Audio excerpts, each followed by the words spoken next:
So there's a couple different tricks I'm going to show you. This is the first one.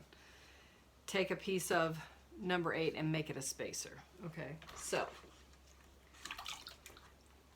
once again, you've got two sides to a reed. Once you get it wet, it's easier to feel, but you've got a rough side and a smooth side. You want the smooth or pretty side to you.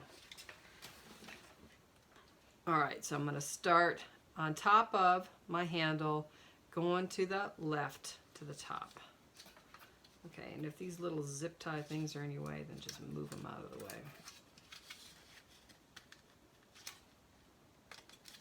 Just scoot that over here a little bit. That's going to be temporary. We're going to get rid of it. Okay, so move this over too. The second part of this handle goes right on top of what you just did. Okay? And then it comes over to the right-hand side. And it's going to shift around a little bit here while you're doing this. So we put that pencil mark in there. And then this is the second part of your X. Okay, you want to make sure you keep this nice and tight. Goes from the right to the left, and it comes back on top of that, diagonally across the back on the right. And then we're going to go under all. This is like way too long of a piece, but we're going to go under all, and that's where your weave right tool comes in.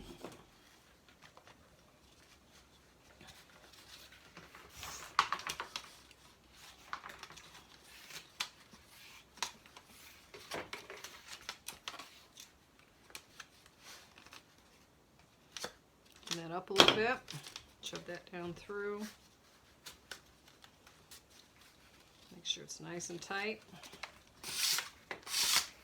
pull it, make sure you don't have a kink in your reed.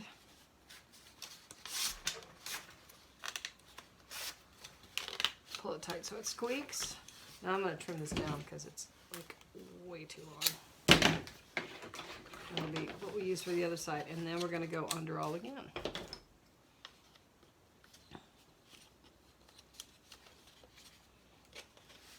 If I can get my weave right tool under there. Well, my goodness. There you go. So underneath all, once again.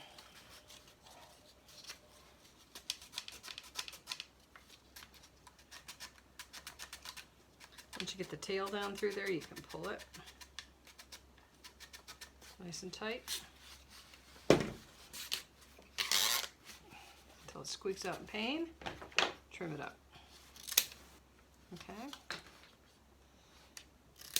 Okay. Now, there's one of them. So when I go to put my false rim in, I'm going to pull that out, and I've left a space.